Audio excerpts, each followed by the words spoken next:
Então, como eu estava falando a respeito da questão da reforma protestante, que foi a pergunta, né?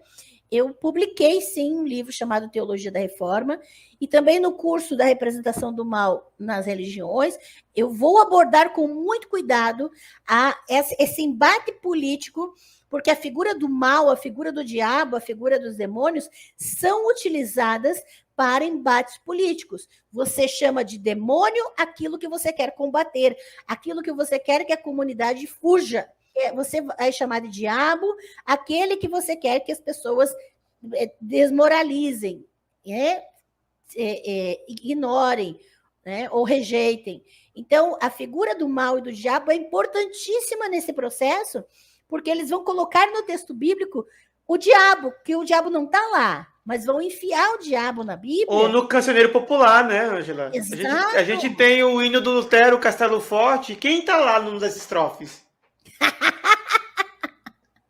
Satanás está lá na segunda estrofe do hino, né? O povo fala da teologia da cruz de Lutero, mas, gente, quem foi Lutero sem o diabo? Não existe. Sem o diabo, ele disse a frase, né? Ele falou, o Lutero disse, o diabo é o diabo de Deus, né?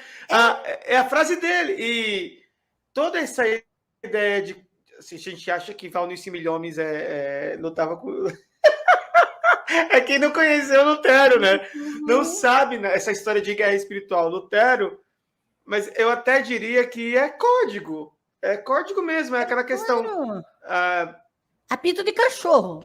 Apito de cachorro, dog whistle, como diz em inglês. Já ouviram falar de apito de cachorro? Quem não sabe do que se trata, são imagens ou expressões que parecem que não são nada, mas estão tendo um efeito imediato como um código na mente das pessoas, e de certas pessoas que estão inteiradas desses códigos, que sabem que imagens devem ser projetadas. Então, por exemplo, se alguém fala aqui de...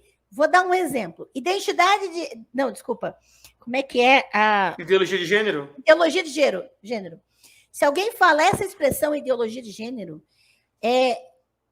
gente, suscita algo, né? Ferve na cabeça de algumas pessoas, né? Exatamente. Vamos só enfatizar que ideologia de gênero não existe. Não existe. Ok?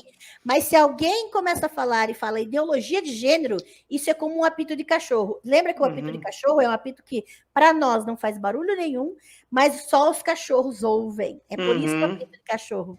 Então, quando uma pessoa faz uma fala política e diz ideologia de gênero, todo um grupo vai entender do que ele está falando e vai se levantar a respeito disso. Então, é uma forma código para controlar comportamento, para incitar uma revolta, para incitar um certo comportamento.